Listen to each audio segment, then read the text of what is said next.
Okay, gang, we're back. Today, by request, we are going to step by step. I'm going to see if I can do this.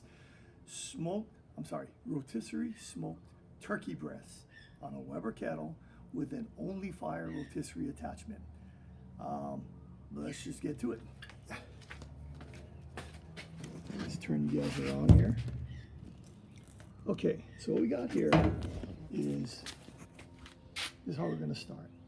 That's about all the charcoal that I'm going to want to use. So what I'm going to do is I'm going to take out the top and I'm going to put it inside my chimney right here. Like I said, it's going to be live. I'm going to be talking, so bear with me. You guys know how this works. I'm not going to do a whole lot. You can see how much was there and how much is in there. Not a whole lot. Oh, let's at least fill up the bottom. Okay, now check this out. Back here. All right, this is leftover bags from the charcoal. You know what we use this for? No waste in the bottom. But for those of you with sharp eyes, if you looked inside the charcoal basket, you would have seen old charcoal. Yeah, because we don't waste. Just throw them inside and use them. All right, so let's light this and get this going.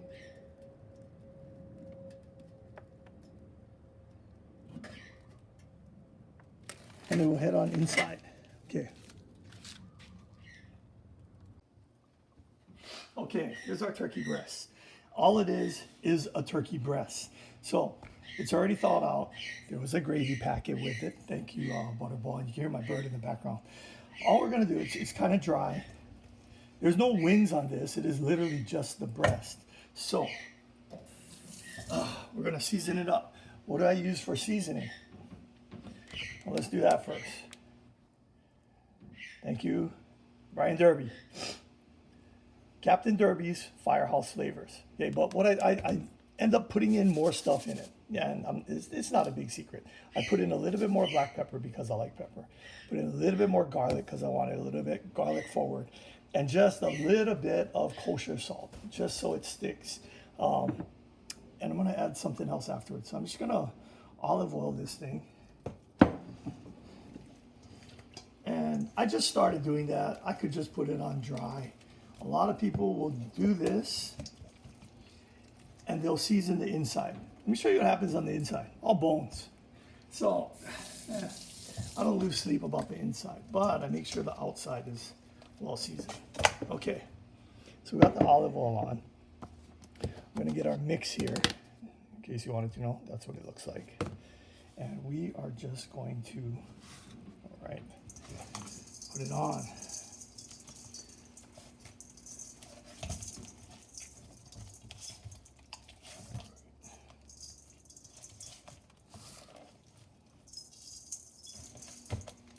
Did I put a lot on? Yeah, kind of. Guess what? I'm gonna fall off anyway. Well, maybe not all of it. Okay. What I am gonna do is, so actually a little bit of thyme right across the top. Long time ago, I learned that thyme is good for whatever I roast with. Not too much, and that looks like a lot. Again, it's dry. It's probably gonna fall off. Now here is where it gets interesting. All right, this is, I guess they call it a spit. I don't have it adjusted by any means just yet, so we're just gonna do what we do. The thing about turkey breasts, and the thing about that I'm learning about rotisseries, is if you put the turkey or the breast far away from the center line of this, they call it a spit rod, this is gonna cook well out here because it's gonna get closest to the fire.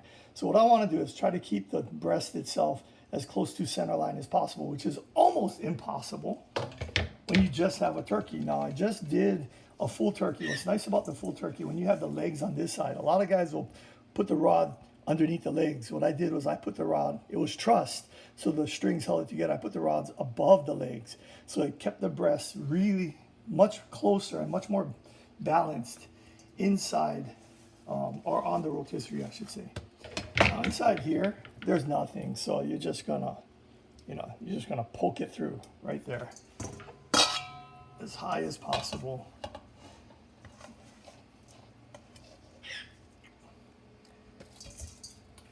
And obviously, this is not a point for safety reasons. Okay, what we're gonna do is, you see it flopping around over here, that's okay. I'm not gonna trust this thing. I'm just gonna pop it right on here. What I'm looking for is, I have a long, one of these is long. I'm gonna try to hit it right on the center bone, right across the top. There's some that say you gotta be careful with the rods, because when this heat up, it actually cooks the turkey. So guess what? I'm just gonna put it right on the center rod over here. Okay.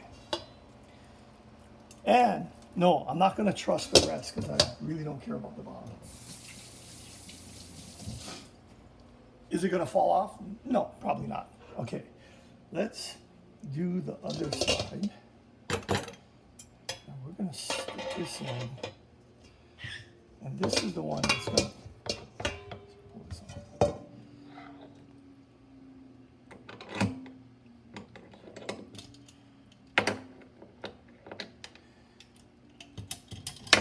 This is the one that's actually gonna hold the turkey.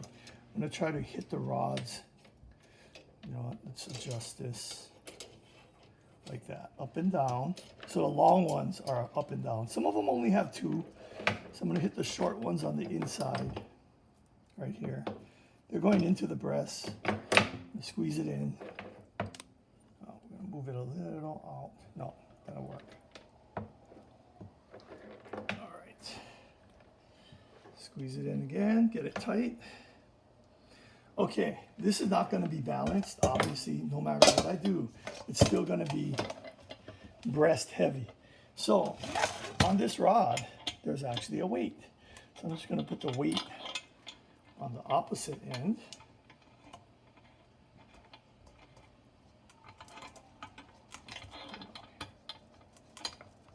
There. Put it up there. Okay. That is pretty much it. Is it balanced? Not rocket science. Still heavy on the breast side, but we are gonna make do. That's what's gonna happen. Okay, now, before we go outside, I am gonna put a pan right next to the charcoal to catch the drippings. I'm gonna be honest with you, not a whole lot of drippings gonna come out of this thing, because of how rotisseries work and the self-basting. So not a whole lot of fat, which is what I use to make the roux for the gravy. For you old school guys, sorry, here's the pan. We're gonna put in mirepoix. And yeah, for you old school guys, no, I don't have any leaks, not gonna worry about it. What I'm also gonna do is I'm gonna dump in some black peppercorns, just for fun. Okay, not a whole lot, like small breast, half an onion, 1 carrot, 1 stalk of celery. Not losing sleep over this. I'm gonna put a little bit of water, which is probably gonna dry up, not a whole lot. And then we're gonna go. We're gonna check the fire and see where we're at. Because we're not really real time right now. There's about a minute between where we just came from and putting the turkey on the rod to now. I have to go chase my bird, but that's what it looks like right now. So it's actually pretty good. So what we're gonna do, we're gonna start fire on this side. Okay.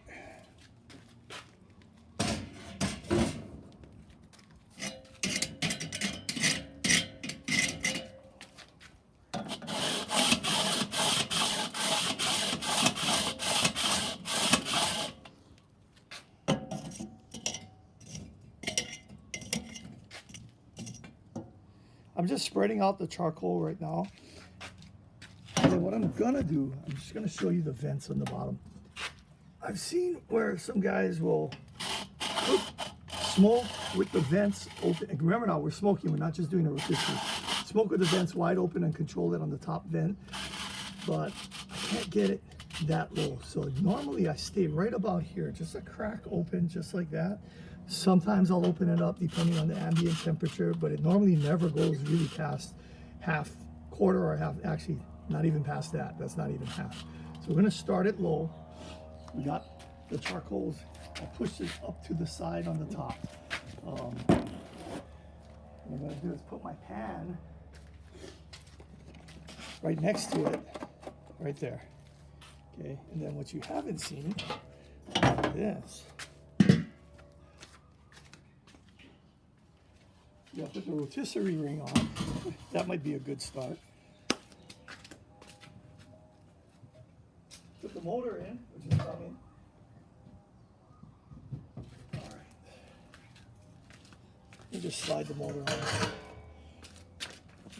see if you can see that. There we go. Just slid the motor on. It's pretty cool. Easy. It's supposed to handle 30 pounds, but that's what it's going to look like, and then we're going to cover it. You can see the charcoal going. Now, one more thing. On the side, you get to stare at the side of the rotisserie ring there. I have some. What is this? Yep. I have some mesquite, which is stronger than kiawe. If you're in Hawaii, we like to use kiawe, but I like mesquite. I use mesquite for almost everything. I tried hickory, just a little bit too strong for me. So before we put the turkey on, we're just gonna drop a couple of that right on the top. I got a bigger piece over there. We might come back and drop that in later because these are gonna burn up fairly quickly. I like the smoke right at the beginning. Once it sears in, not a whole lot of smoke goes in after that. All right, let's go get the turkey and come back. All right, we skipped one important step, guys, and that is the meter. I got this a couple years ago. Kind of didn't want to use it because I'm old school. I like to use live temperature thermometers. But anyway, long story short, this is a meter. You can go look it up.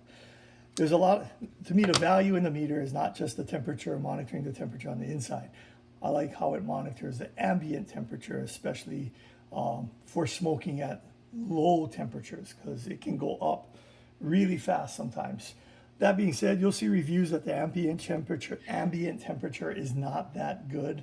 Oh, I'm sorry, this is a meter plus. I actually got a meter pro coming in, which is pretty good.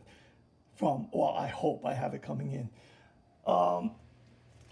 And the thing about doing a breast, you stick it in the thickest part of the breast, which is going to be right here. And then you got to make sure the point doesn't come out on the outside. So we want to make sure the point stays on the inside. There's also a line in here. You got to go at least that deep. So we're just going to put this in the breast, make sure it doesn't come out, and then that's it.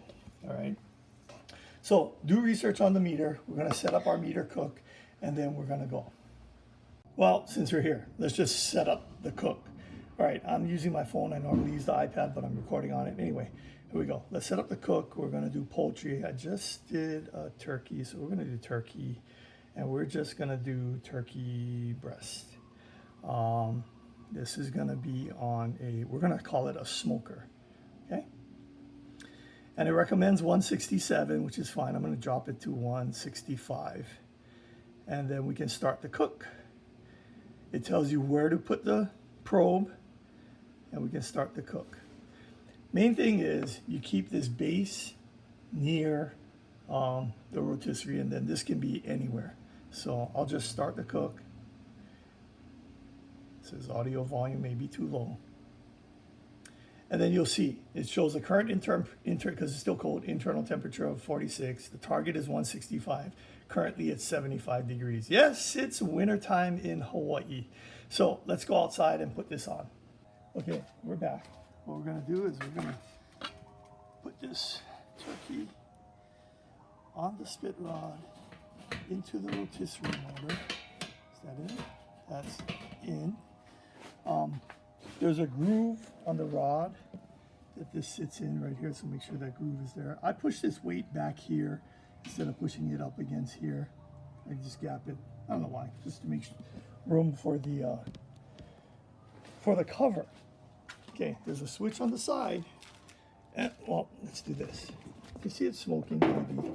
I'm gonna actually put a couple of mesquite right there. That's what it looks like. and you're gonna see it start smoking really quickly. I'm gonna turn this on just so you can see what happens to the, and that's what it looks like. That's spinning. Okay. What I like to do is the vents, I put it opposite of the heat. And for now, I'm just gonna crack it open just a little bit. Okay, so that's what it looks like. We know the heat is on this side. I put the vent on that side, and when I say crack it open, I don't know if you guys can see that. It's barely there. Now there's one thing using this Onlyfire ring that you gotta account for. There's a big hole in the side. So you can see the smoke escaping there. There's a hole on the other side too. So because the vents are so close, you gotta account that that's gonna add some heat in. Anyway, that's what it looks like. You don't see it rocking, it's actually spinning smoothly, so it's actually balanced fairly nicely. But let's go back inside and take a look at what the meter app is doing. Okay guys, so immediately you can see the meter app is going. If you look at the right hand side, the ambient temperature is working its way up, 111, you can see it go up because we just put everything together. I just throw it all in. There's some heat right there going in. Remember now, the thermometer or the meter thermometer measuring the ambient temperature is spinning around. So it'll hit a cold side, it'll hit a hot side, it'll hit a cold side, it'll hit a hot side. And what I learned, if you watch YouTube videos on the internet, so it's true, is it takes the average temperature. So it's not an immediate temperature, it's something that's being calculated.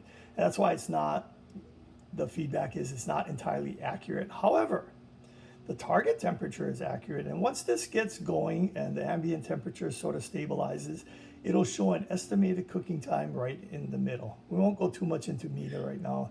You guys can figure out. The main thing is you saw what it took to prep it.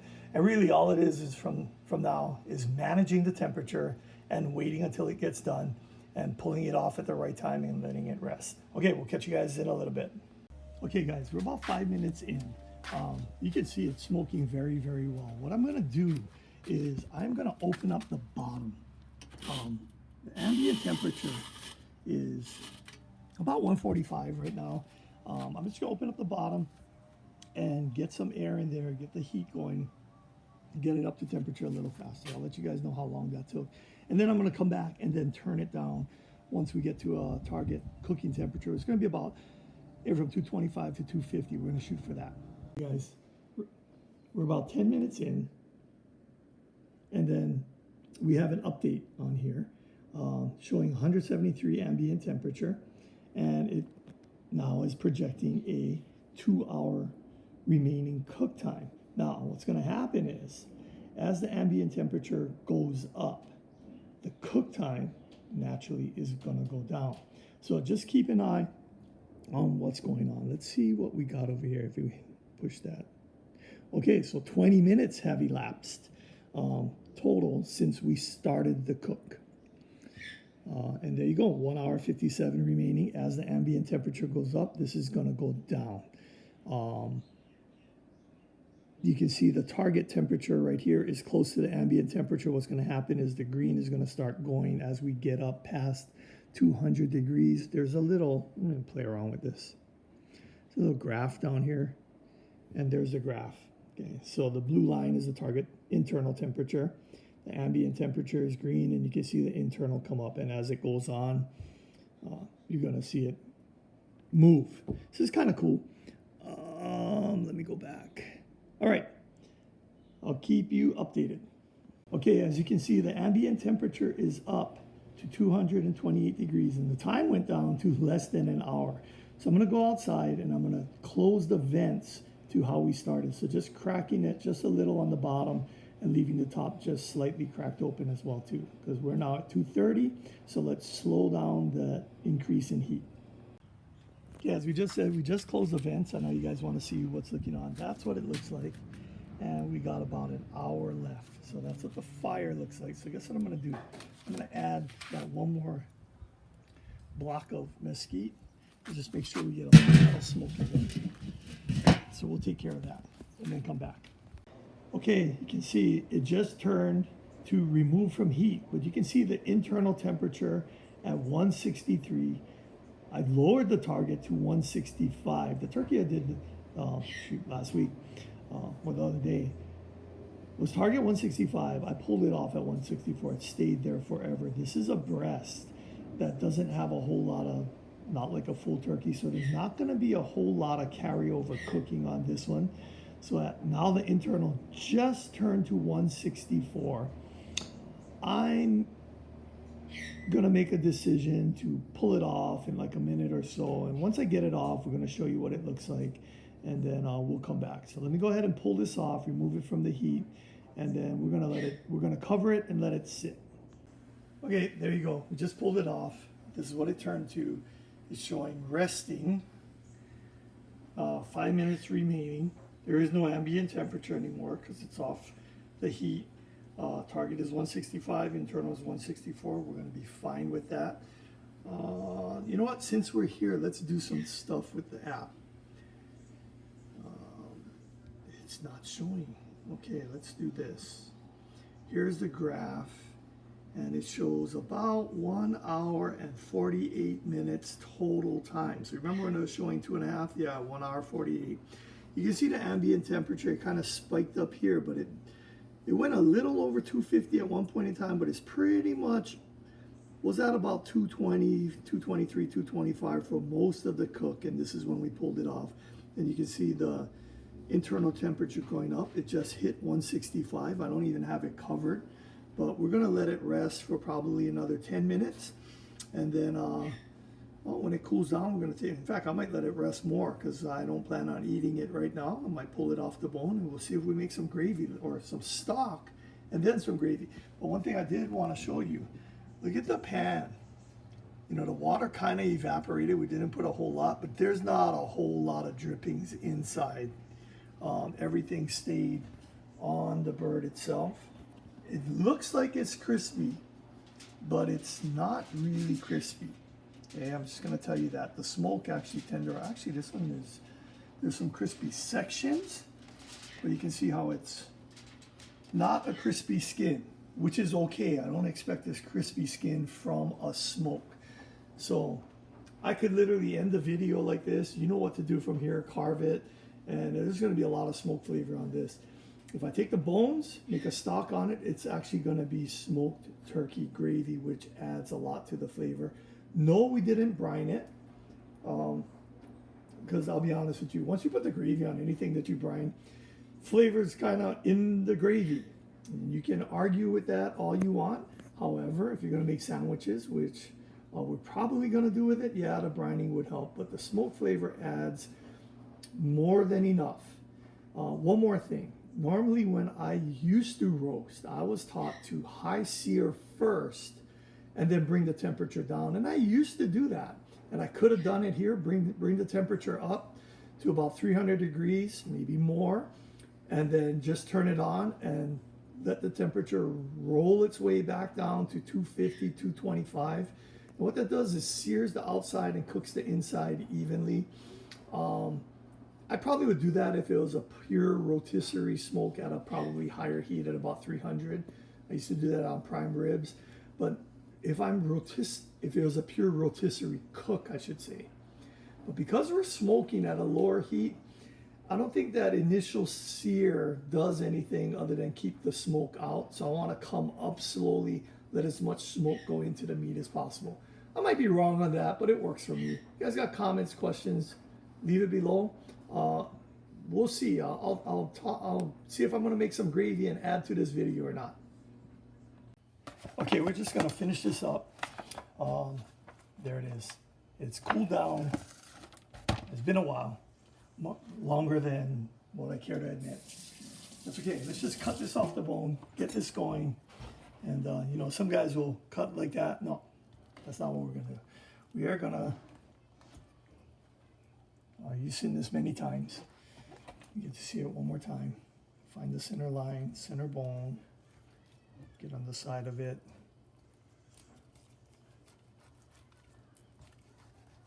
And just hug the bone as we come down, okay?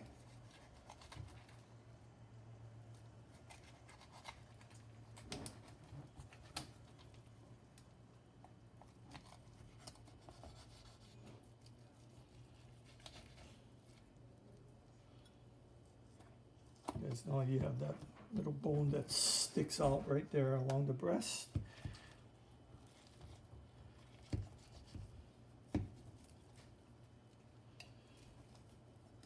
And there we go. Cut out the other side.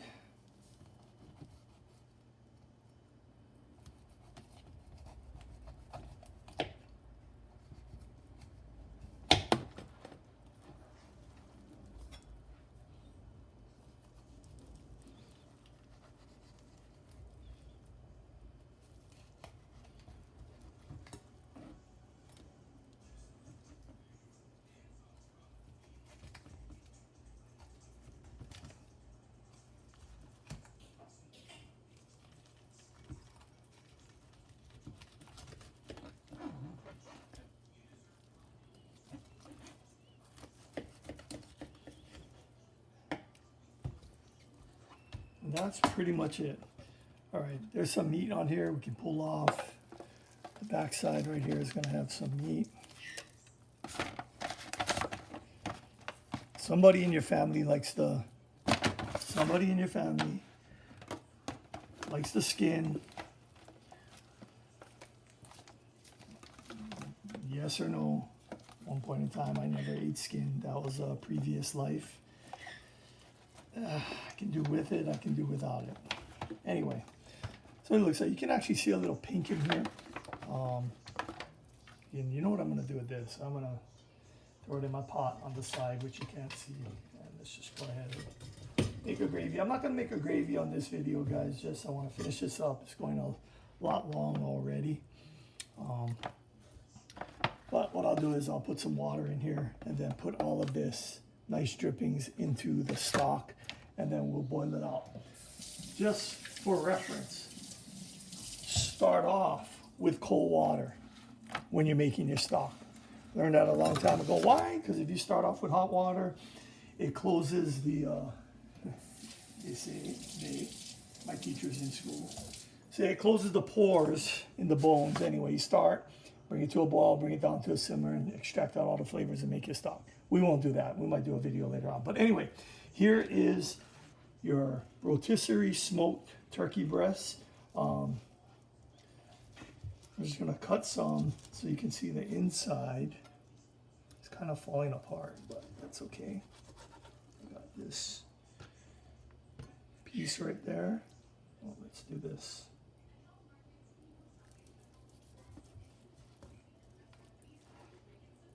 What is that underneath? A little crispy thing. Anyway, you want to see what it looks like? There it is. It's actually